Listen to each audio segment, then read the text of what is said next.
रायजोफोर बरायबाय चेनेलाव नोंथांमोना दायो बयबो नायगासिनो दङ आंनि बड' जब इनफ' इउट्युब चेनेलाव दा गोबां कमेन्ट्स आं दाखालि मोनसे आपडेट होदोंमोन एक्चुअली आं इम्पर्टेन्स आपडेटखौ होयो दानिया पीएम किसानखौ बेनो जाबाय खायसे किस्ति मोनासै खायसे मोनदों आरो नेक्स्टआव मोननाय नङा आरो लोगोसे खायसे मोनबाय थाग्रामोन बेनिफ्राय साडेनलि हरखाबै स्टप जाबाय मा अपसन दङ एग्रिकालचार रिलेटेड जायफ्रा दङ बेनिफिसारि बे भिडिअआ जोबोर गोनांथार भिडिअ गोबांथार भिडिअ होयो इउट्युब चेनेलाव बाट नोंथांमोना माखासे डिटेल्सखौहाय मोननो हाया दा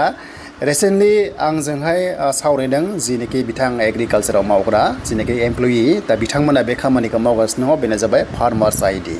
दा बेखौ खालामनांगौ ना खालामनाङा जुदि नोंथाङा खालामाबा मा प्रब्लेम दङ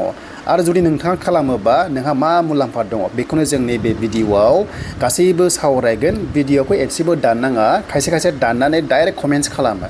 दा बेसेबां कमेन्ट्स खालामनो बेसेबां रिप्लाइ हरनाय जायो भिडिअआवनो गासैबो डिटेल्सआ रोखा रोखा थायो बेखायनो नोंथांमोना लासै लासै नायजोब जास्ट 5 मिनिट्स बा 8 मिनिट्स टाइम हो बेनिफ्राय गासैबो नोंथाङा क्लियार जागोन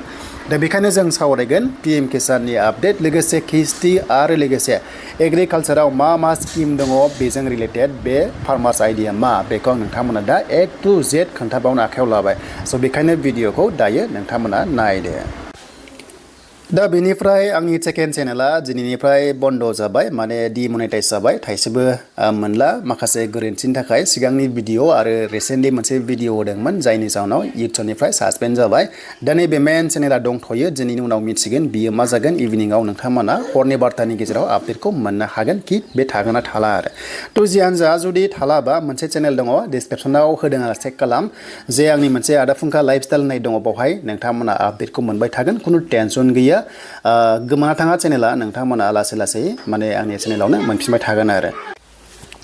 थ' दायो जों फैबाय पीएम किसाननि पर्टेलाव दा 23rd किस्ति एबा 23 किस्तिखौथ' जों मोनबाय वेस्ट बेंगलनिफ्राय सोहरदोंमोन जेब्ला 20 जुन जादोंमोन आरो नेक्स्ट किस्तिया जों मोनगोन मोनसे डेट थायो टाइमिं थायो बेनो जाहैबाय नोंथांमोना नै जुलाइथ' दा एक्चुअलि जोब्बाय आगस्ट थांबाय दा आगस्टखौ जों नायोबा आगस्टनिफ्राय नभेम्बरनि गेजेराव खनसे किस्तिखौ नोंथांमोना माने मोननो हायो आरो अके बेखिनियाव दङ स' बेखौ नायोबा जोङो अक्ट'बराव मोननाय चान्सआ दङ बे अक्ट'बराव फुजा खाथियाव बे रांखौहाय मोननाय चान्सआ दङ दा बै रांखौनो जुदि नोंथांमोना मोनबाय थाग्राफ्रा माने मोनाबा एबा मोननाय नङाबा मा अपसन दङ खायसे हरखाबै बन्द जानाय पेमेन्टआ बेनोखि नोंथांमोना दा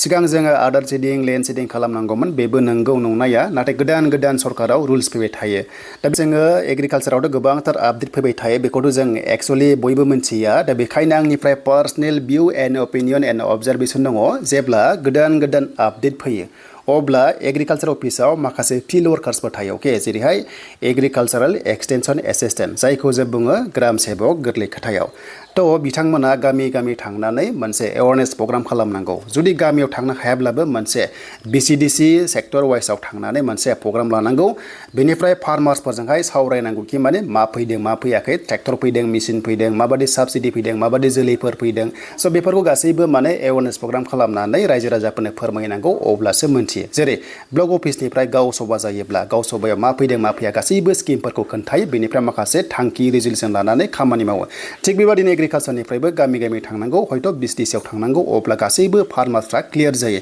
स' बे आंनि मोनसे अबजारभेसन जानो बिथांमोना थांनोबो हागौ नाथाय माखासे सर्टेज स्टाफबो थायो स्टाफ गैयिनि थाखाय बिथांमोना थांनोबो हायाखै जानांगौ बाट आइ होप जाहाथे नेक्स्ट लेभेलनिफ्राय बेबादि खामानिखौ मावगोन अब्ला बांसिन जोंनि फार्मार्सफ्रा क्लियार जायो दा बेखौनो फार्मार्स आइडिया मा दा बेफोरखौ खोन्थाहैनाय लोगो जों मोनथिगौमोन नाथाय समजों लोगोसे थांनो हायाखै जानांगौ माखासे टेक्निकेल इशू बाहायथ' स्टाफआ खमनि थाखाय दा बे फार्मार्सआ जाहैबाय मोनसे एग्रिकालचार रिलेटेड मोनसे गोदान आइडि खालामनांगौ बेनो जाबाय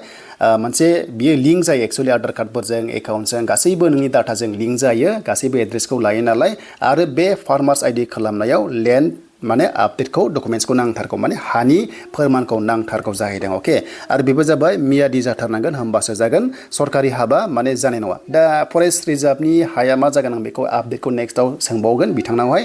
आं बेखौ सोंथ'वाखै खिन्थु हाया मियादि जाथारनांगोन आरो बे हाया नोंनि नामाव जाथारनांगोन आरो जुदि नोंनि नाम गैयाबा गार्जेननि एबा बिफानि नामा जाथारनांगोन नाथाय बिफाया थांना थानाय जानांगोन जुदि बिबौनिमोनब्ला जानाय नङा माने जाय हा मालिक सिम्पोल खोथायाव बे थांना थानाय जानांगोन दा बेखौ जों क्लियार खालामबाय दानि फैबाय फार्मार्स आइडिया अनलि पिएम किसाननि थाखायल' नङा एग्रिकालचार बिथिङाव जि सरकारि स्किम दङ साबसिडि दङ ट्रेक्टर जा बा हमना ला जोलै जा मेसिनारि जा बा पिएम किसान जा जि फसल बीमा योजना जा अके स' बे गासैबो रिलेटेडनि थाखायनो बे फार्मार्स आइडियाखौ कम्पालसरि दायो खालामथारनांगोन बेखौ खालामबासो नेक्स्ट लेभेलाव बेनिफिट्स एबा मुलाम्फाखौ नोंथांमोना मोनगोन एबा किस्तिखौ मोनगोन आरो दा बेखौ खालामनोबा जों बादि कन्टेन्ट क्रिएटर्सफ्रा बेखौ खालामनो हाया आइडिखौ अके मानोना बे अपसना दा एभेलेबल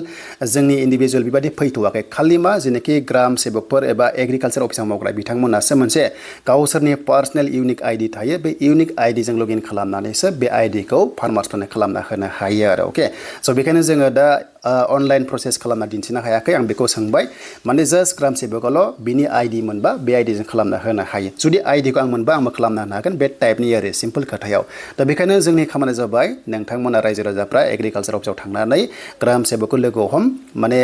गामि वाइसआव ग्राम सेबक थायो हमना ला 10टा गामिजों सासे ग्राम सेबक बेबादि टाइपनि रानना लायो आरो माने सर्टेज टाइमनि थाखाय दा बेखायनो एग्रिकालचार बिथिङाव बिटिसिआव मोनसे नोंथांमोना मिथिगौ जायनाखि स्टुडेन्टस आंनियाव नायग्रा एग्रिकालचारेल एक्सटेनसन एसिस्टेन्ट बे पस्टआ फैदोंमोन दा बेखौ साक्सेस खालामना होनो हायाखै बे पस्टआ ग्रेड 3 लेभेलाव बे पेन्डिङाव दङ बेखौ होजोबबासो एभेलेबल स्टाफआ जागोन आरो वर्कार्सफ्रा अके थ' बेखाय माखासे प्रब्लेमा जादों जानांगौ स्टाफ खमनि थाखाय दा बुजिबाय जानांगौ गासैबो एग्रिकालचाराव थांनानै डकुमेन्ट्सखौ लांनानै जाहाथे खालामो मोनबाय थाग्रायाबो खालामनांगोन जुदि नोङो फार्मार आइडि गैयाबा दानिया फार्मार बे आइडिखौ खालामबा नोंथांमोना कार्ड मोनगोन ना मोना अके स' कार्डखौ मोनगोन डेफिनेटलि कार्ड मोनगोन नाथाय बे कार्डआ दा एग्रिकालचार अफिसाव एभेलेबल जाथ'वाखै होनना बुंदों खालि आइडि नोंथांमोना माखासे 11 बा 12 डिजिट्स थानाय मोनसे आइडि थायो बेखौ खालामना हरगोन आरो बेनिफ्राय मोनसे एक्न'लेजमेन्ट नोंथांमोना हरनाय जागोन बेखौ दोननांगोन जेब्ला कार्ड फैयो अब्ला बेखौ लगइन खालामनानै बै आइडिखौ होनानै नोंथांमोना फार्मार कार्ड एबा आइडिखौ मोननो हागोन आरो जेरै केसिसि जेनाखि माखासे लन मोनोना केसिसि मोनग्राफ्रा किसान क्रेडिट कार्ड होननाय मोनसे कार्ड मोनो थिग बेबादिनो फार्मार्सफ्राबो बै समावहाय बेबादि कार्डखौहाय नोंथांमोना मोनहैगोन जेब्ला सरकारा हरो दा बेनो गासैबो क्लियार जाबाय दा बेखायनो फैबाय थानाय किस्ति 24 किस्तिखौ मोननो नोंथांमोना फार्मार्स आइडिखौ खालामना ला सिगां इसेबां इम्पर्टेन्स नङामोन दा इम्पर्टेन्स जाबाय गोबांथार खालामगासिनोबो दङ बेखौ खालामना लादो जाहाथे जेबो प्रब्लेम गैयि बादि आरो दा खायसे मोनबाय थायोमोन बेफोरबायदि माखासे जाहोननि थाखायबो मोनाखै आरो मेनलि जिथु नोंथांमोना पिएम किसानाव बा जिखुनु जाया सरकारि स्किमाव ओरैनोनिफ्राय लानानै जि स्किम दङ जाय एकाउन्टखौ नोंथांमोना होयो बे एकाउन्टआ जेब्लायबो नोंनि बेंकजों आधार कार्डजोंहाय लिंक थाथारनांगोन जुदि लिंक गैयाबा नोंनाव दा डाइरेक्ट राङा हाबला मानोना दानिया आजिखालि मा डिबिटि सिस्टेम जाबाय नालाय डाइरेक्ट बेनिफिट ट्रान्सफार होनना बुंनाय जायो आधार कार्डजों फैसा सहरो बेखायनो स' नोंथांमोना आधार कार्डखौहाय एक्टिभ खालामना लानांगौ लिंक खालामना लानांगौ बेंकजोंहाय आरो बे बेंकआव माब्लाबा केवाइसिबो नांना थायो जुदि नोंना ट्रेनजेक्सना बा नोङो जुदि बेंकखौ लेनदेन खालामबाय थायाब्ला अब्ला केवाइसि नांना थायो थ' बेखायनो केवाइसिखौबो चेक खालामनांगौ बेंकआव थांनानै बेनिफ्राय फिंगारप्रिन्ट होनानै नोंथांमोना केवाइसिखौ साक्सेस खालामनो हायो दा बेनो गासैबो क्लियार जाबाय बर' रावजोंनो भिडिअ नोंथांमोना मोजां मोनगासिनो दङ बेखायनो भिडिअखौ नायनांगौ डाइरेक्ट स्किप खालामनाङा नङाबा आन्दायो आरो बे आंनि बड' जब इनफो इउटुब चेनेलाव नोंथांमोना नायबाय था जाहाथे लेटेस्ट इम्पर्टेन्स आपडेटखौ मोननो हायो ओरैनोथ' चेनेला गोबां दङ बाट नोंथांमोना जेब्लायबो आंनिया जेनुइन आपडेट थ' नोंथांमोना बर' रावजोंहाय डिटेल्सखौ मोनदों सिगांनिफ्राय मोनबाय दङ आरो दाबो नोंथांमोना मोनलांबाय थागोन दा बेनो दिनैनि थाखाय नोंथांमोननि फार्मार्स आइडिनि गासैबो डिटेल्स भिडिअ आइ हप आं आसा खालामबाय गासैबो नोंथांमोना बुजिजोब्बाय दा बेनो भिडिअखौ हानाय एसेबां शेयार खालाम लाइक खालाम कमेन्ट्स खालाम आरो जायफ्रा चेनेलाव गोदान साबस्क्राइब खालामना ला जाहाथे फैबाय थानाय समाव आरोबाव गोदान सरकारि स्किम लननि सायाव आपडेट मोननो हायो